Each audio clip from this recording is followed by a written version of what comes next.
Om Swastiastu. Assalamualaikum warahmatullahi wabarakatuh. Salam sejahtera untuk kita semua. Shalom Namo Buddhaya. Perkenalkan, kami dari SKDA2 akan mempresentasikan student project kami yang berjudul Leukocyte Differential Count and its Clinical Implication. Di next slide. Berikut merupakan daftar anggota SKDA2. Di next slide. Dan ini merupakan pembahasan yang akan kami presentasikan, terdiri atas pendahuluan, kajian pustaka, serta penutup. Yang pertama adalah pendahuluan yang meliputi latar belakang, rumusan masalah, tujuan, serta manfaat. Sebelumnya perkenalkan, nama saya Nimade Arsy Dwi Tami Barsua dengan 3 digit IM terakhir 026. Di next, saya akan menjelaskan mengenai latar belakang.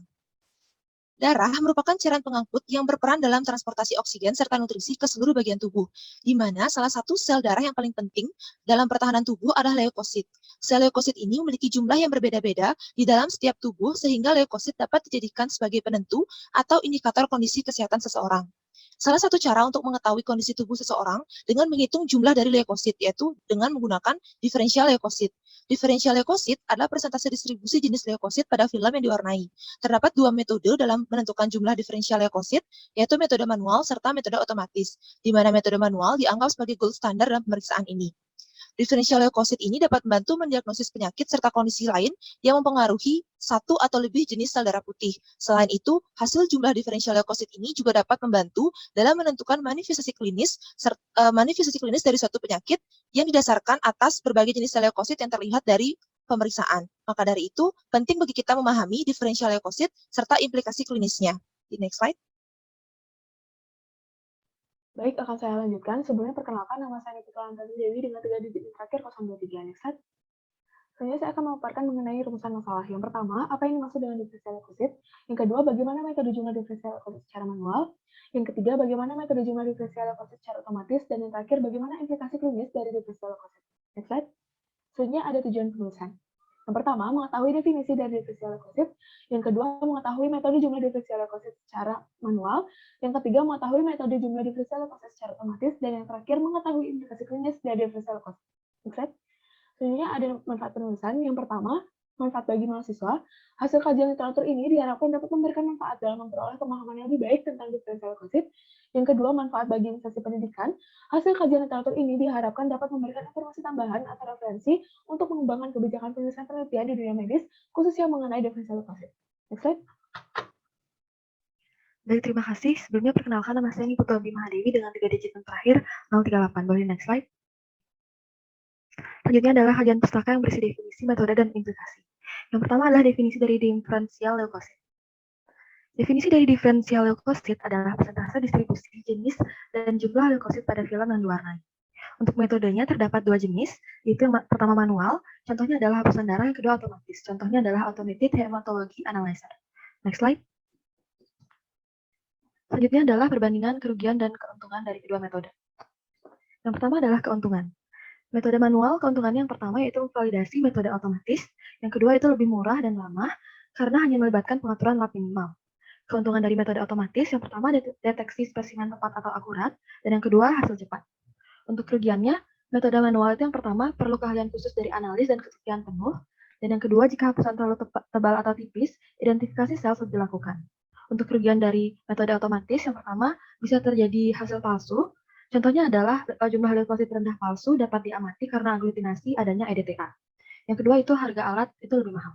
Next slide. Baik, akan saya lanjutkan. Sebelumnya perkenalkan nama saya Kun Patesren dengan 3 digit yang terakhir 032. Bisa di next slide. Selanjutnya yaitu metode jumlah diferensial leukosit secara manual dengan bagian pertama yaitu prinsip kerja metode manual. Bisa di next slide.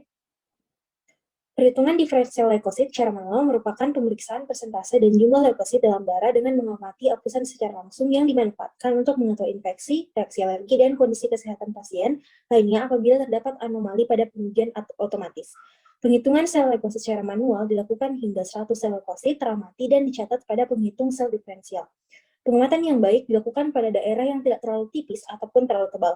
Dalam keadaan tidak normal, perhitungan diferensial leukosit akan dilakukan hingga 50 sel apabila kurang dari 1000 per liter dan 200 sel apabila lebih dari 50.000 per liter dengan syarat ditulis pada laporan dan persentasenya dikali 2 untuk 50 sel dan dibagi 2 untuk 1 sel.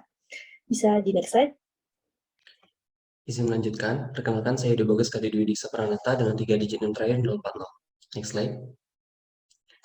Baik, perhitungan diferensial leukosit secara manual termasuk pemeriksaan laboratorium yang tingkat kesulitannya tinggi, memerlukan ketelitian penuh karena berkaitan dengan morfologi sel yang terus mengalami diferensiasi. Pada saat melakukan pengamatan, lensa objektif 50 kali dapat digunakan. Namun jika jumlah leukosit meningkat dan perlu tampilan yang lebih jelas, lensa objektif harus dialihkan menjadi 100 kali. Apabila hasil perhitungan jumlah leukosit di luar rentang normal, belum tentu pasien mengalami masalah kesehatan. Faktor tertentu seperti olahraga berat dan berkepanjangan, konsumsi alkohol, serta diet juga dapat berdampak pada hasil pemeriksaan pasien. Sekian yang dapat saya sampaikan, presentasi akan dilanjutkan oleh rekan saya. Baik, sebelumnya perkenalkan nama saya Madewula Virgiani Putri dengan 3 digit yang terakhir 042. Next slide. Selanjutnya saya akan menjelaskan mengenai prosedur perhitungan metode manual. Next slide. Baik, untuk hapusan darah tepi merupakan cara manual untuk menghitung jumlah diferensial leukosit. Pengerjaan hapusan darah tepi haruslah baik agar tidak menimbulkan kekeliruan pada saat perhitungan. Untuk kriteria hapusan darah yang tepi yang baik bisa dilihat pada slide. Next slide. Baik, saya izin melanjutkan. Sebelumnya perkenalkan, nama saya Nagum Prandi Kencana Dharma Putri dengan 3 digit NIM terakhir 025. Bisa di next slide. Jadi di sini saya akan menjelaskan prosedur perhitungan metode manual.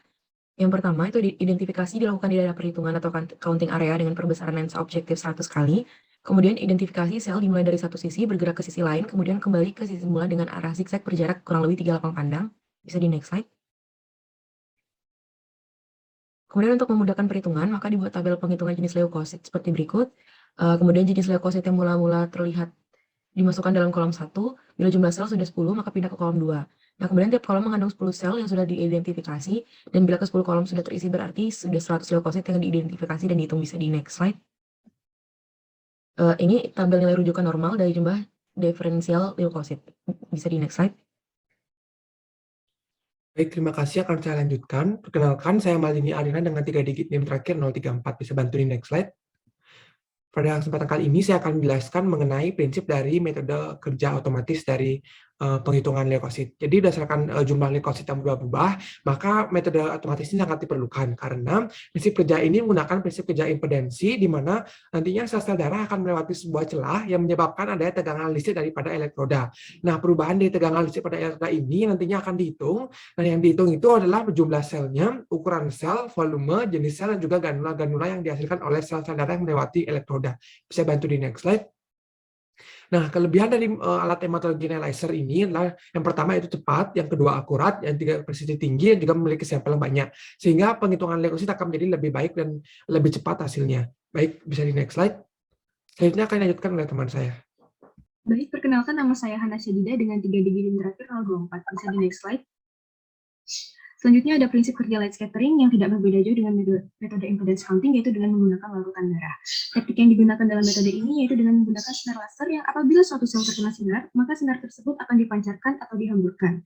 Pancaran atau hamburan sinar dari sel-sel yang melewati berkas cahaya kemudian akan dideteksi oleh fotometer yang akan dikonversi menjadi impuls listrik yang akan dihitung dan diakumulasikan berdasarkan sudut-sudut tertentu. Next slide. Hamburan cahaya yang melewati sudut 0 derajat itu menunjukkan jumlah dan volume sel, kemudian pada sudut 2-3 derajat menunjukkan ukuran dari sel. Selanjutnya, kompleksitas internal pada sudut 5-15 derajat dan 90 derajat menunjukkan komponen internal. Terima kasih, selanjutnya akan dilanjutkan oleh teman saya. Baik, saya izin melanjutkan. Perkenalkan nama saya Anjun Pratimulasa dengan 3 digit terakhir 041. Minta bantu di next slide. Baik, saya akan menjelaskan terkait prosedur perhitungan metode otomatis.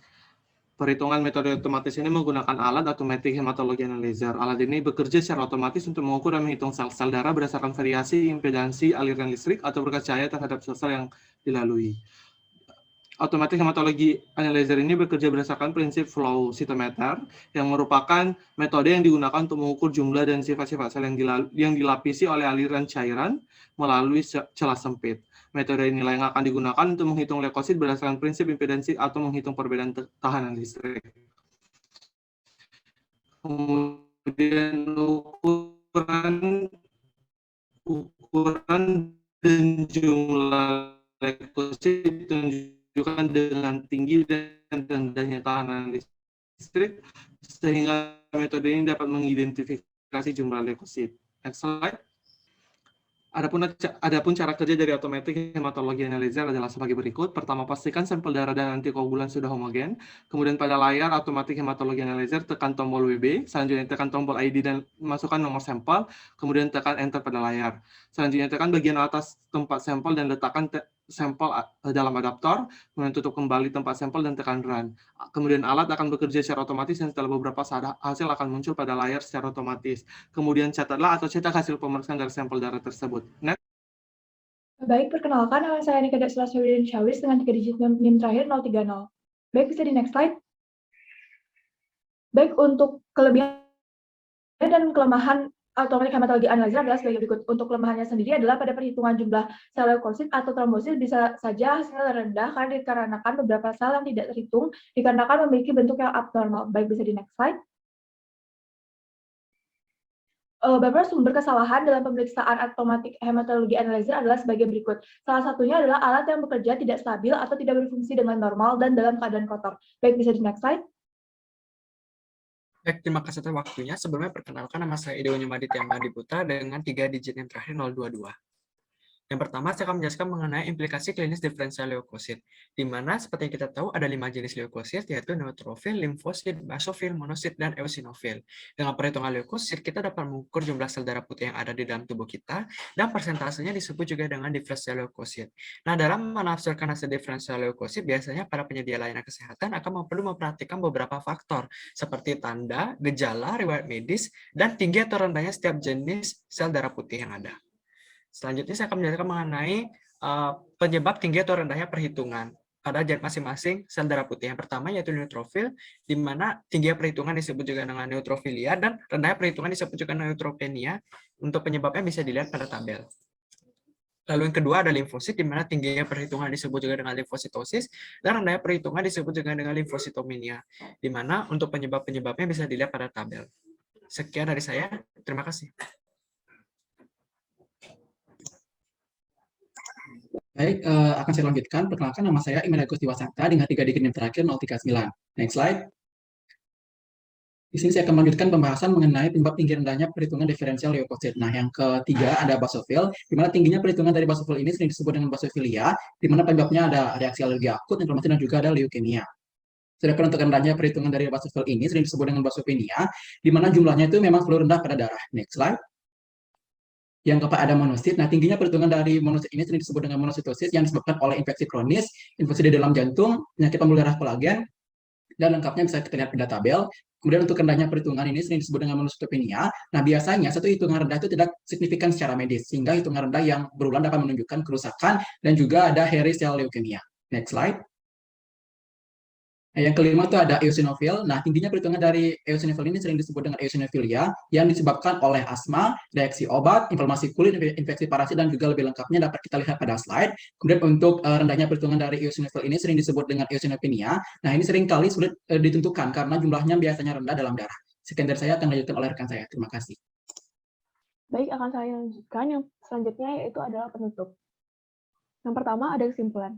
Diferensial leukosit diartikan sebagai persentase distribusi jenis leukosit yang diwarnai pada film. Metode perhitungan manual dilakukan dengan mengamati jumlah leukosit secara langsung, sementara metode otomatis dapat dihitung melalui impedance counting yang menggunakan aliran listrik dan light scattering yang menggunakan optik atau cahaya. Diferensial leukosit dapat digunakan untuk mendeteksi sel darah putih yang belum matang, membantu mendiagnosis penyebab hasil jumlah sel darah putih yang tinggi atau rendah, dan membantu mendiagnosis penyakit dan kondisi lain yang mempengaruhi satu atau lebih jenis sel darah putih yang berbeda. Hasil dari diferensial akan diberikan sebagai nilai mutlak dari 5 jenis leukosit dan dapat dilaporkan sebagai persentase dari jumlah total leukosit. Nilai mutlak akan dihitung dengan mengalihkan jumlah total leukosit dengan persentase setiap jenis sel darah putih. Next. Baik, saya akan melanjutkan untuk bagian saran. Di next slide. Di next kembali. Di sini terdapat 3 saran, yaitu bagi mahasiswa, bagi masyarakat, serta bagi pemerintah. Bagi mahasiswa diharapkan dapat meningkatkan pemahaman mengenai jumlah diferensial leukosit serta implikasinya. Bagi masyarakat dapat meningkatkan kesadaran dan pemahaman sehingga dapat membantu tenaga medis dalam mendiagnosis diagnosis. Dan bagi pemerintah diharapkan dapat menggalakkan riset mengenai diferensial leukosit sehingga dapat membantu penanganan suatu penyakit yang berhubungan. Baik, sekian presentasi dari SGD A2. Akhir kata kami tutup dengan para mesanti. Om Santi Santi Santi Om. Wassalamualaikum warahmatullahi wabarakatuh. Salam sejahtera untuk kita semua. Shalom, namo buddhaya.